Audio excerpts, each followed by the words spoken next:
It's Coastal Gardener on the Talk Station, FM 107.1. And joining us today, we have Sean Banks. He is the local agriculture extension agent with the Carteret County Cooperative Agriculture Extension Agency. And with that, Sean, good afternoon to you. Well, good afternoon. How are you doing today? Doing well. A little on the warm side. Yeah. And by the way, thankfully, we did have some rain over the past few days. Yes. That leads me to a question. Have we had much in the way of drought concerns? With the rain over the last 2 weeks, I think we're just about out. We're in a slight drought, but we're not in the moderate drought anymore. Okay. And any impact this is having on any of the fruits that we're expecting for this time of year, blueberries particularly, but and then coming up here soon, melons.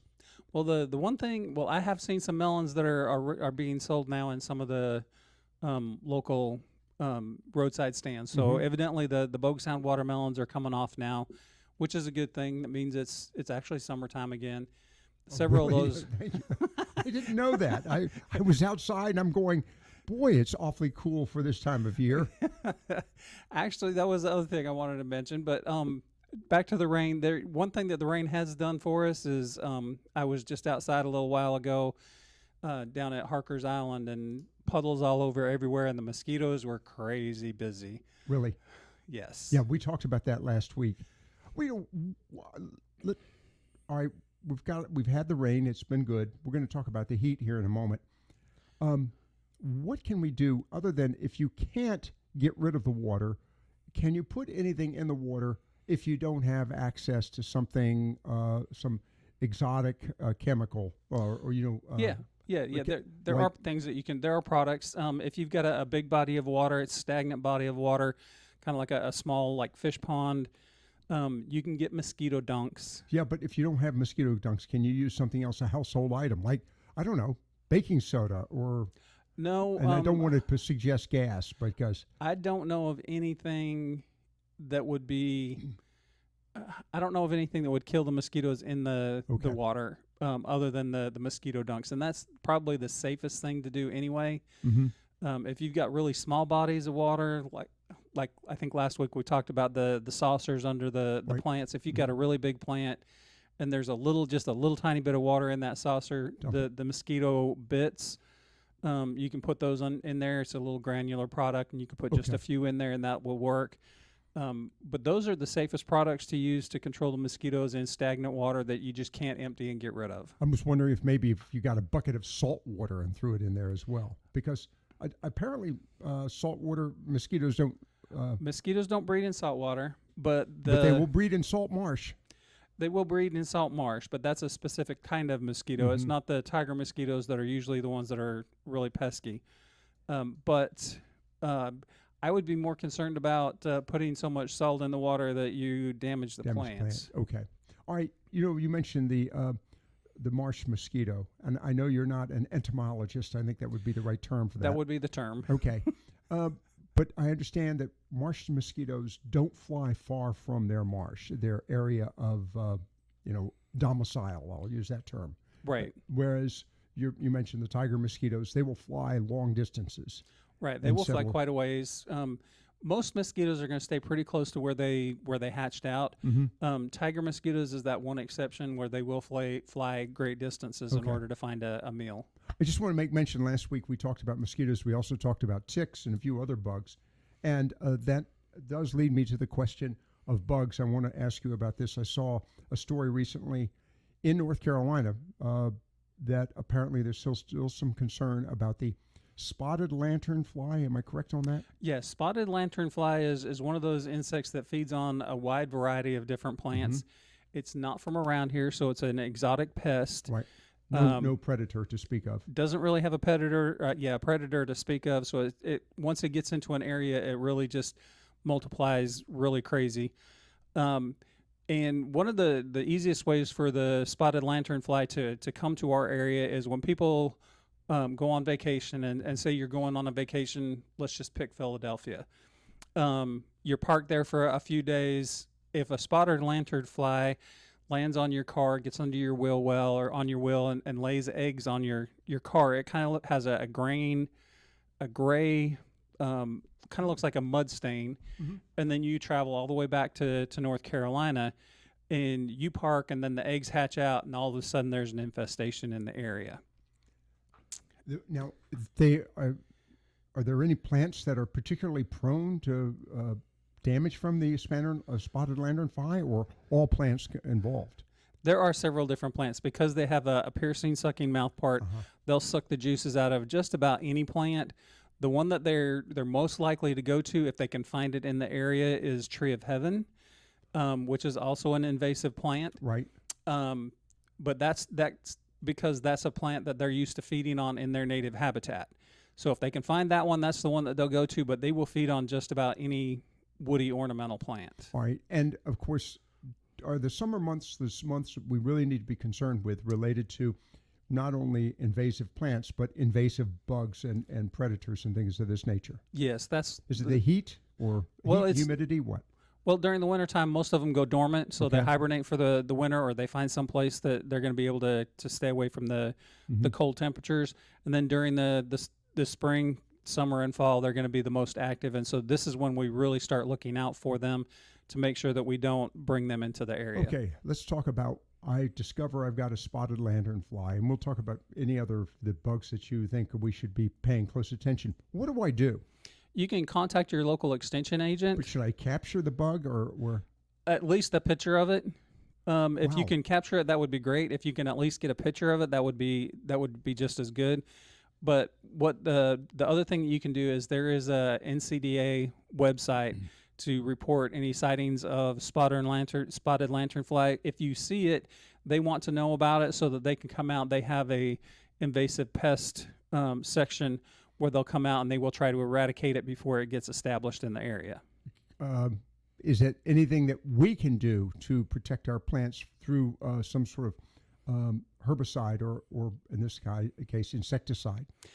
If you see it, the most susceptible part, the most susceptible stage of the life cycle is going to be the nymphs, because they don't fly around. They look kind of like they're just really small. They look like the adults. They just don't have wings. Okay, and they're kind of red in color.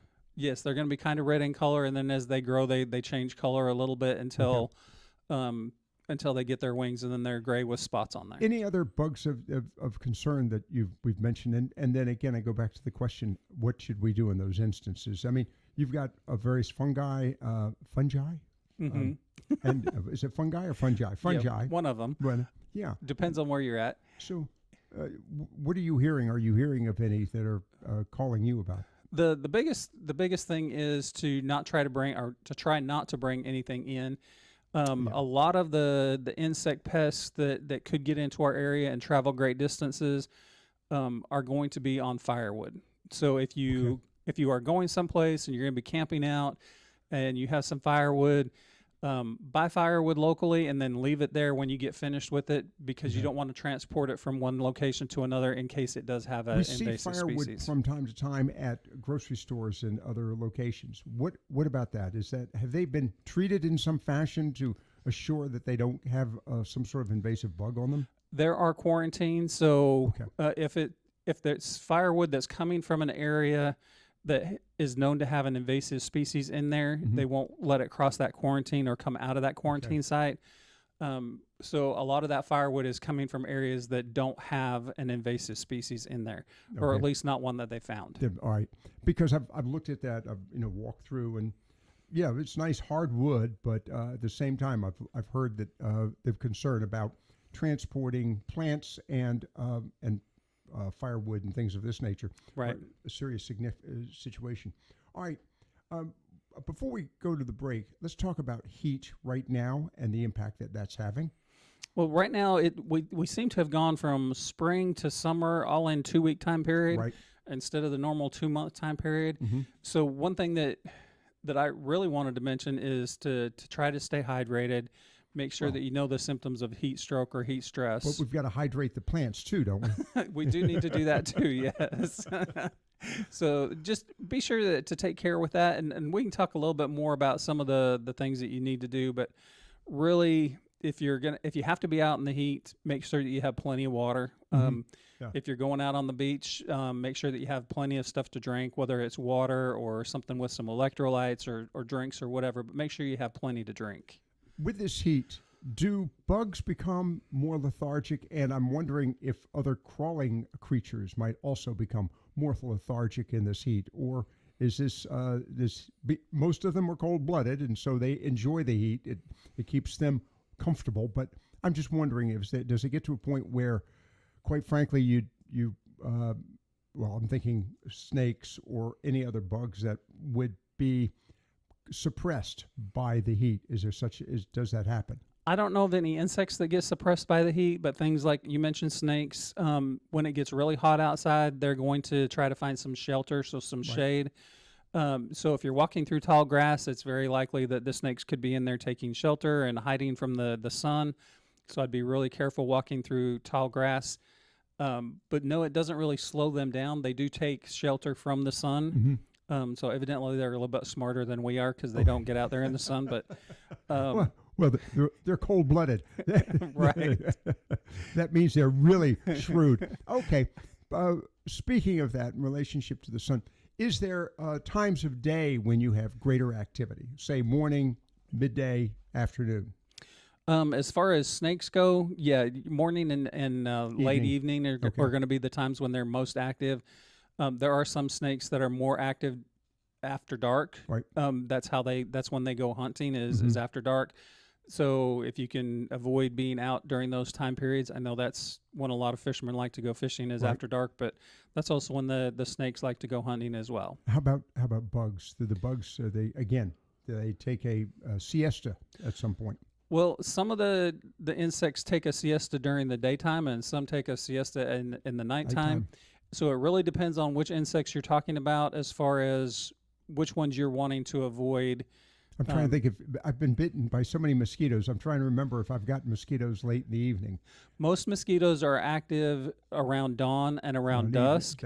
There are a few mosquitoes that will be active all day during the day, and then there are a couple of species that may be active in the evening or all night long. I can tell you, marsh mosquitoes they never sleep. All right, we're talking with Sean Banks of Carteret Cooperative Agriculture Extension Agency here on Coastal Gardener here on the Talk Station.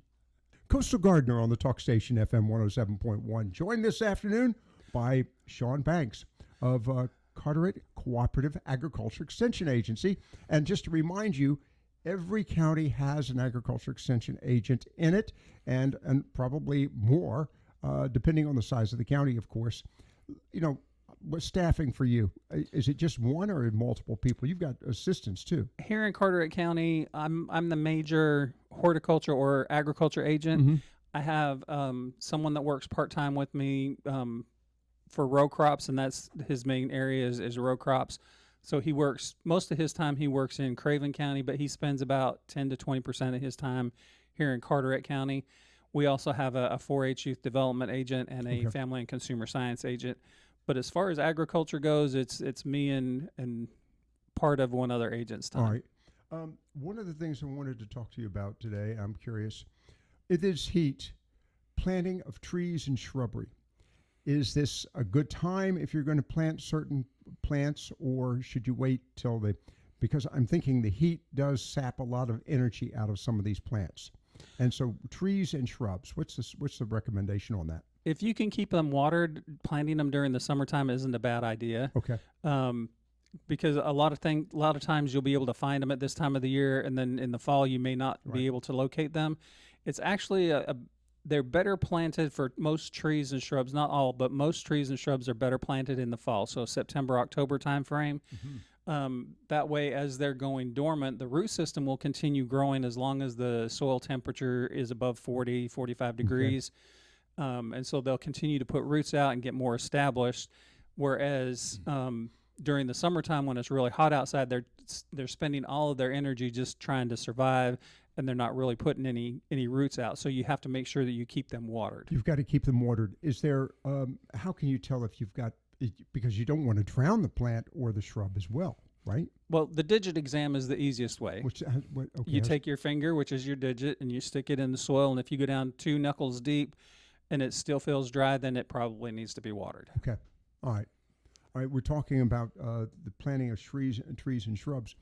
I was talking with someone this past week about the changing of the seasons, and particularly they mentioned azaleas and commented that because we are seeing climate change, I'm not throwing any kind of threat out there, but we Right. are seeing climate change. We are seeing sea level rise. We've been dealing with sea level rise for over 1,400 years, according to one geologist I've talked to. So it's a natural event. But the fact that we're seeing a difference in the growing season, and they mentioned that in the case of the Azalea Festival in Wilmington, that when they have the Azalea Festival, which now I think is in April, many of the azaleas have passed their peak. Are we seeing a change in growing cycles here and time of year?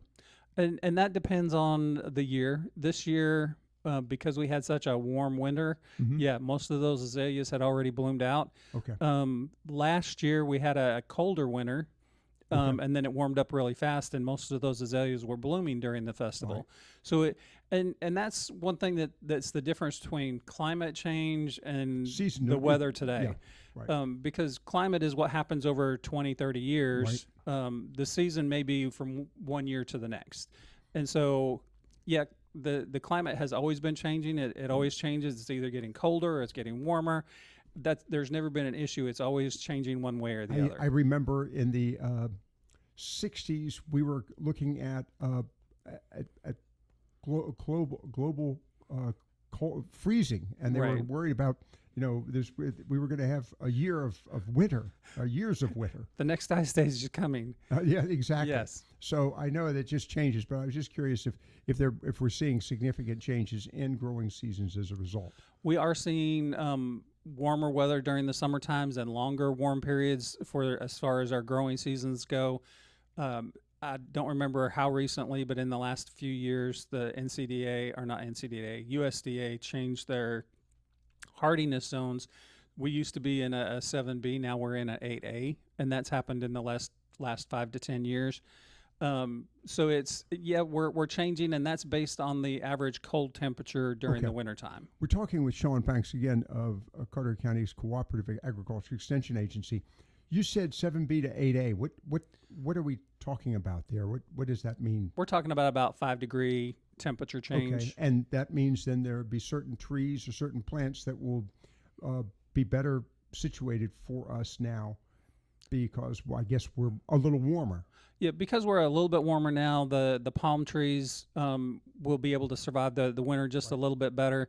Not saying that because we're still in this zone where we're at, we are still likely to have a really cold snap, and that really cold snap could kill the main growing part of the palm tree, and the palm tree would die. So it just depends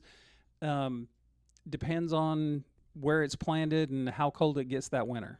All right. Of course, sticking with the weather for a moment, are we seeing as a result the possibility of more invasive species of different types coming into our area?